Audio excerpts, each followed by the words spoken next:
This program brought to you by Rebel Radio. More than classic rock, streaming 24 hours a day. Get more information at therebelrocks.com. Down on South Street, far off look in your eye, dirty coat and coffee, black as me. Hi, my name is Fred Reed. I'm from CNY Alive. I know we haven't done one of these in a while, but it's good to be able to find a place to sit down and do mask-off kind of conversation with local band members and musicians. We are 6 feet apart. We measured it with 2 yardsticks, I think, maybe. And today we're sitting down. We're at the on the pool side of the great home of the 2 people from Harmonic Dirt, Mike and Sue. How are you guys? Susan. Sorry, Susan. That's fine, Susan, yes. So you guys some time ago put together this little act, Harmonic Dirt. Obviously, you guys had done stuff prior to this.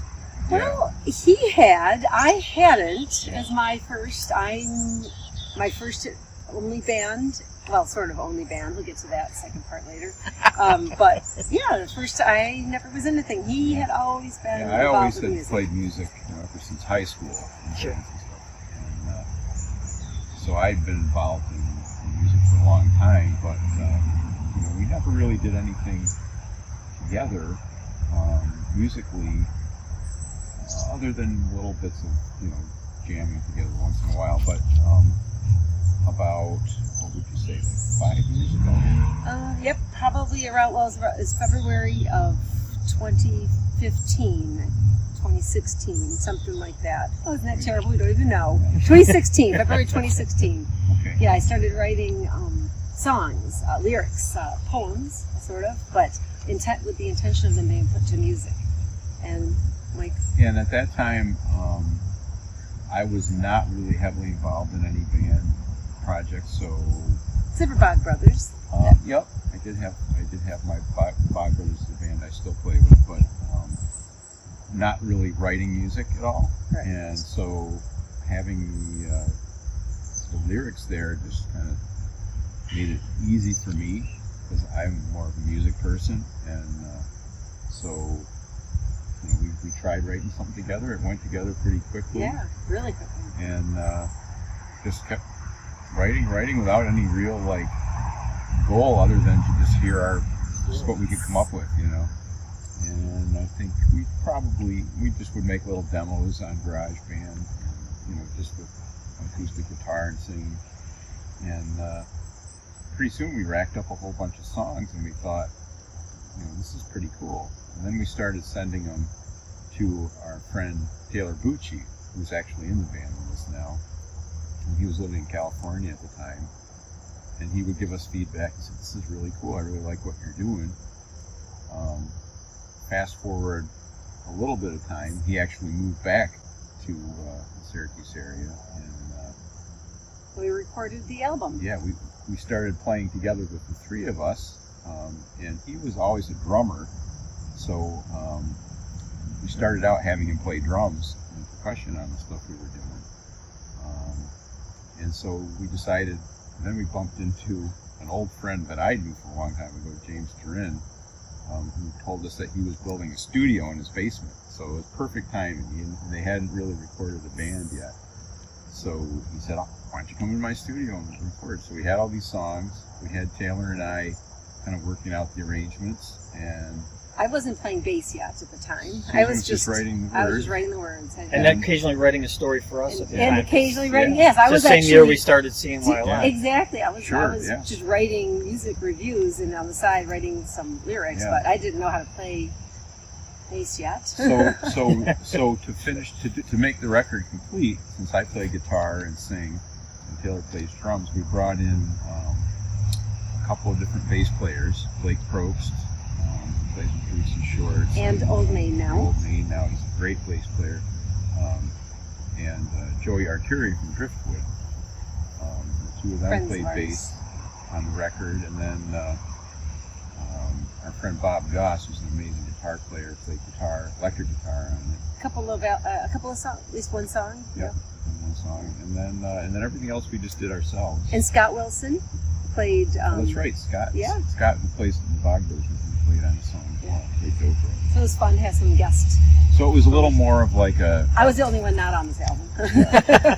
Yeah, it was a little more like a building it up from overdubs kind of recording, over a period of months. And what was the name of that CD? So that was our Anthracite album. Okay. Yep. And that's the one I hear on the Rebel Rocks Oh, occasionally. yes. Yep. Yes, in fact. Yep. We've gotten that airplay on that, on Yeah. Spark Radio. Yeah. We've got it on Larry Hoyt's Larry played it on Hoyt's, his yeah. show. Excellent. So we've gotten it on a few different places. And so that was our first album. I think it was December 2017. Yep, that we released it. Put Yeah. that one out. Yeah, we started. Yeah, it was because it was February 2016 that we started writing together, and just got so much together that by a But year in and the a half later, meantime, we kept writing songs, and we've got over 100 and something songs. Yeah, so we've Some got- of which are more finished than others. Yeah, so we got enough to do many more albums.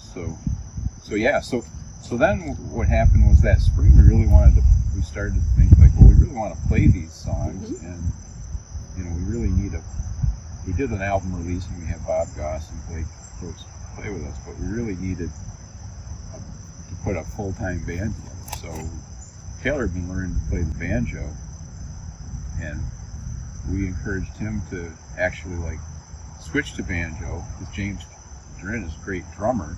And he was our producer, I guess. Sort of engineered and produced. Yeah, everything. yeah. So he slipped in as the drummer. Kept Yeah. them apart. It's Yeah. a great, you go from one aspect of the album, to making, and then end up in the band. I think it's Yeah. great. So we ended up as a 4-piece band. That Yeah, by winter, yeah. spring, and Susan just decided I'm going to learn to play the bass, and because he made me.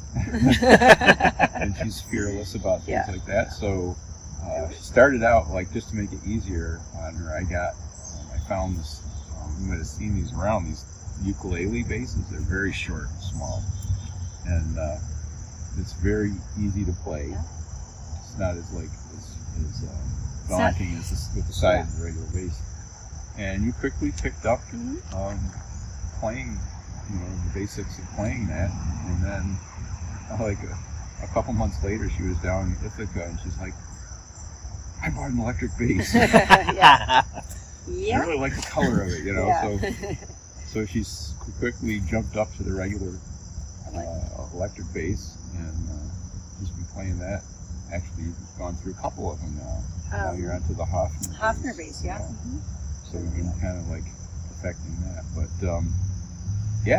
so then Susan became part of the musical part of the band too. So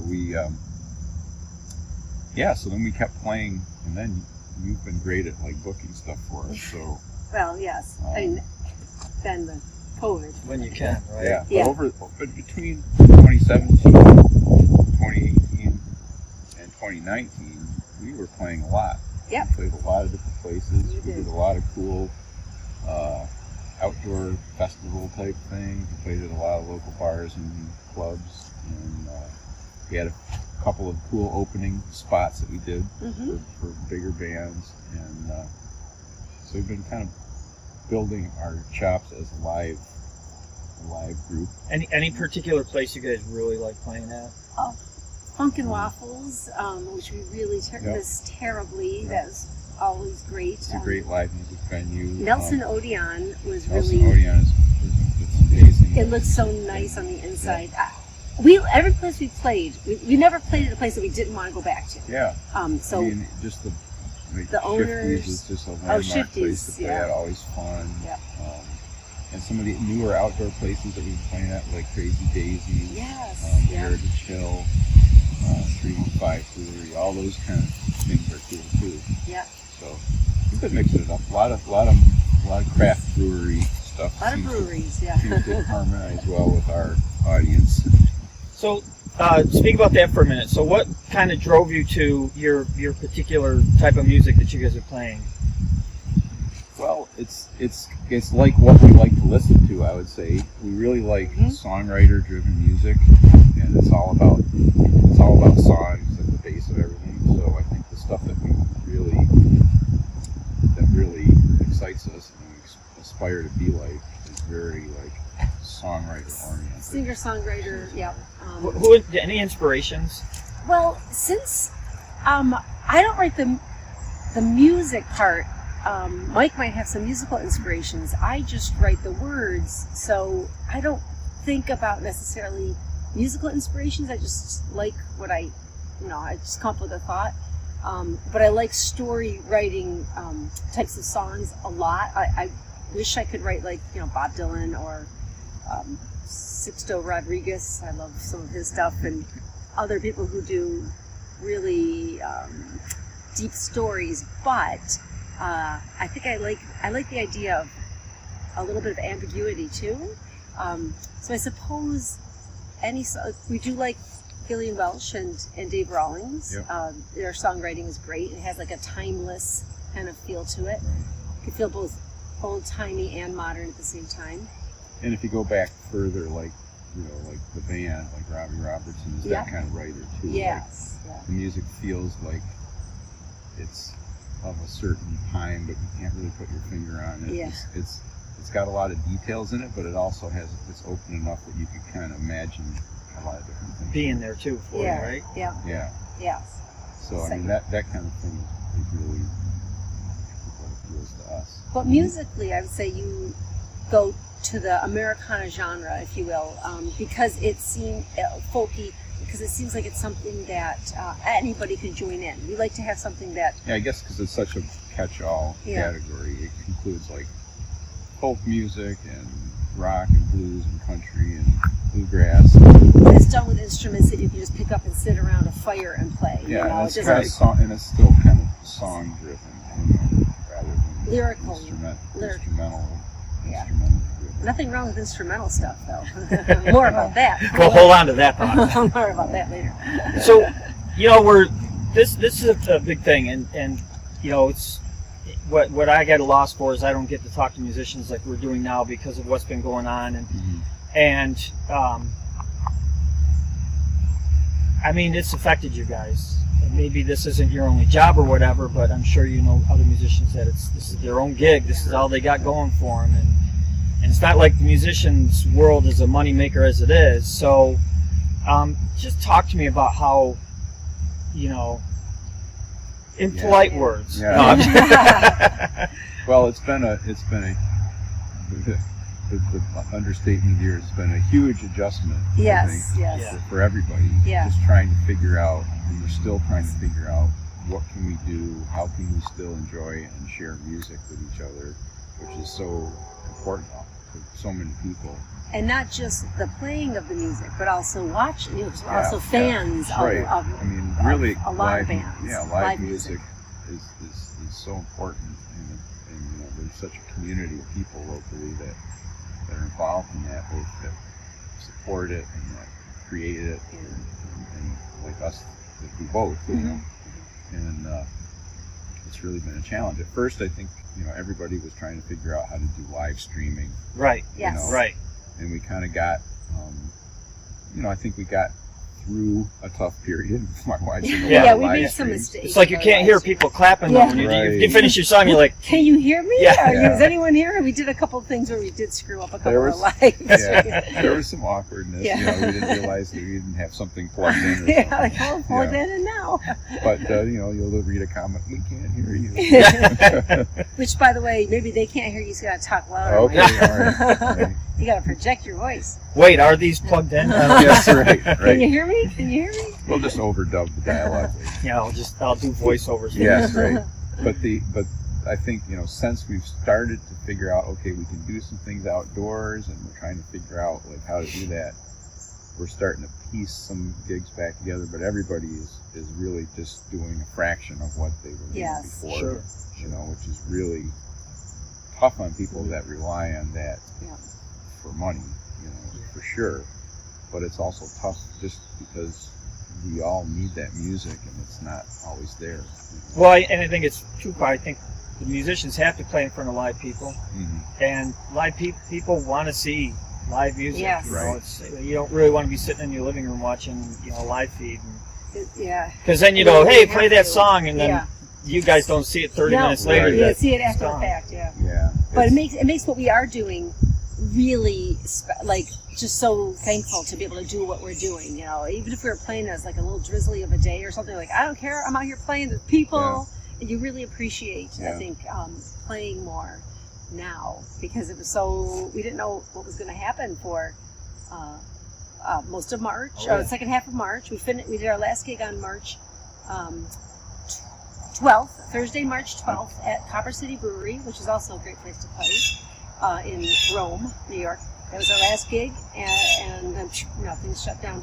And then we got back after April, May, June, mid-June, right as restaurants were started to allow to reopen, the outside seating, and then they just started the inside. We played at Crazy Daisies, so that was really great. And then we had some just live streams in between there, but it was just so wonderful. Yeah, at first. It's the weather's cooperated, so we've been able to do outdoor things, which has really been nice. And then we've even done some things that are almost more like busking. Yes, we've done a few busking things. As they've had outdoor dining downtown and stuff, and that's. I gotta say, when they do, blocking off the streets downtown in Armory Square, and you hear a band way down the street, and it's echoing between the buildings and everything, that's freaking cool as anything. That is such, it doesn't care what kind of music you're playing. It's just that live. It's great to just hear that going on. Now, obviously, like you just said, like the summer's been really, for live stuff. So, you guys have a new thing that you've done.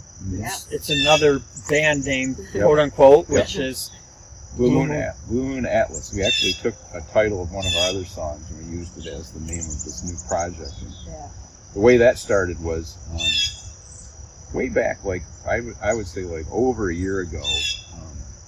What I mentioned before that Taylor started out and still is a drummer, but he plays banjo and sings in our band.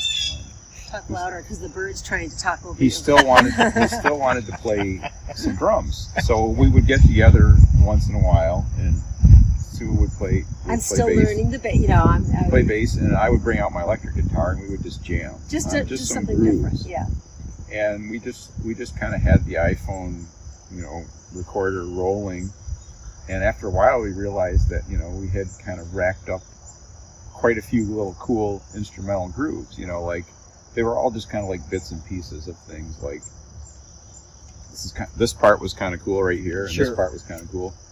And so when COVID hit, I said to myself, I'm going to take all those little things and try and make them into like little songs, that we could do. And so just from listening to our old recordings and sitting down at the computer, I came up with about a dozen, right? Yeah. Came up with 12 actual.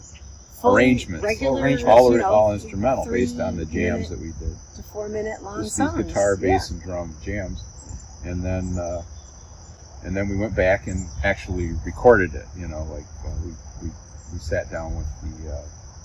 Taylor did it at his place. This is what Taylor's people studio. Were still, he played separated. it. Separated. He played his parts. We used Logic, and we just sent the files back and forth, and then Sue and I just recorded our parts right here in our little studio. And it's just drums, electric guitar, and electric bass. Super simple, and it's kind of we call it like psychedelic surf music. So that's what I was going to say. So it's called, the CD itself is called Color of Light. The Color of Light, And I listened to it and I going like, this has a theme in it somehow, and it's almost like surfing, surf music, Yeah, it's kind of got that sort of vibe to it, but it's also a little bit more like, it's got a little bit more of like funk in it and a little bit world music in it. It's a little bit influenced by this band Krongbin, which is a band that's just guitar, bass, and drums, all instrumental. Yeah, we heard about them a couple of years ago and liked the sound. Yeah, this is cool. And I thought this would be similar fun to what we were try doing. and do something sort of like this. I'm not saying that what we do is exactly like that, but it's kind of the same idea. And then the color idea just came to me that it'd be kind of cool to use a spectrum of colors to kind of represent all these different songs. Right. I don't know what we're going to do next time. We ran out of colors. It's going to be something, a different theme. Hopefully you won't have time to do another one. Right. Playing live again. Yeah. That's true. Well, hopefully, I at some point down the line, I'd love to have this band play live too. It's just that as things started to pick up for Harmonic Dirt, we got back into action just playing that. But one of these days, the instrumental band we'll break out live. Yes, we'll have to wear wigs so that people don't confuse us. If you with think the you're somebody Harmonic Dirt. You know, I think the music is different Yeah. enough that will distinguish us.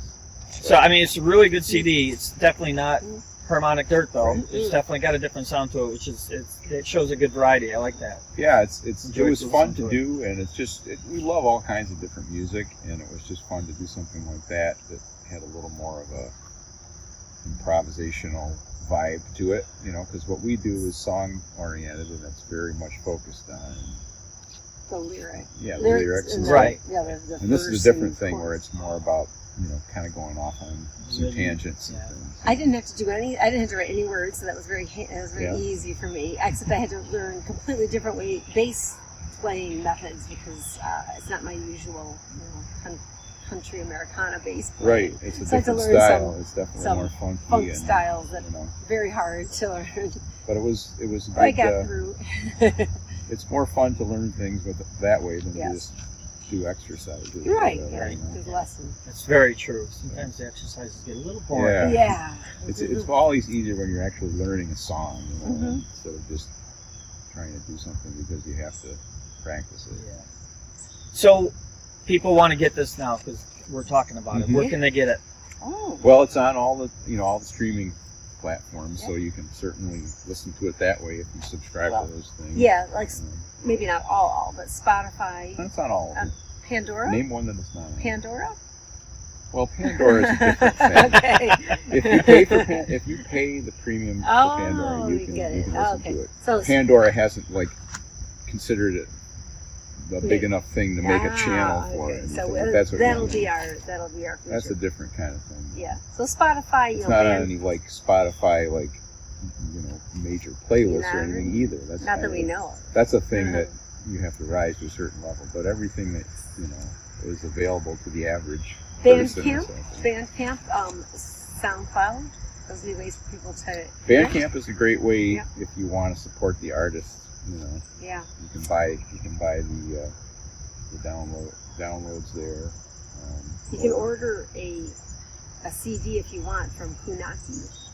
Yeah, we have a link on Um, our website, harmonicdirt.com, where you can order physical copies of both Harmonic Dirt albums. We have didn't talk another about album, it, but yeah. we have a second Harmonic Dirt album. Skip that. I'm sorry. It came through the COVID times too because it was. The second one is a live album, so we just recorded it back in January, Yeah. right before everything happened. At the Ridge. At the Ridge, which one of was my favorite wonderful. places, and it has some of the songs that are on the first album and some new ones too. Yeah. It's actually a big, thick album, and it's available too. We also have actual physical albums, and people can come out and see us live, and we'll have a little suitcase merch thing, and our Yeah. albums will be in there, Yeah. so they can buy directly from us if they want. So it's available in every way. But they can find both or all three of them, including the Blue Moon Atlas, the Colored Light CD, off of Yes. your Harmonic Dirt. Is that on our Website. Harmonic Dirt? I know the Harmonic Dirt albums are there. We should I probably have to check put that and see one. if the Blue Moon Atlas. Maybe they'll just have to email us. HarmonicDirt Yep. at gmail.com. There you go. And I we'll haven't, send I you. haven't, I haven't geared up the marketing for Blue Moon I know. Atlas as much as for. We're worried they'll get really popular and they'll ask us to play and be like, oh, I don't know, we're We'll not have to ready. do some wood shedding. We're not ready for that yet. We can do it. So they're all out there. They're all on the major, Apple Music, Oh, yes. so Amazon, all that stuff. So if you guys were going out to eat at certain places, is there any places you're going out to eat soon? Let's see. Like in the next 2 weeks or so? Well, Wildflowers Armory We're not has. going to be eating. That's, yeah, but you can bring your food to We'll it. be browsing.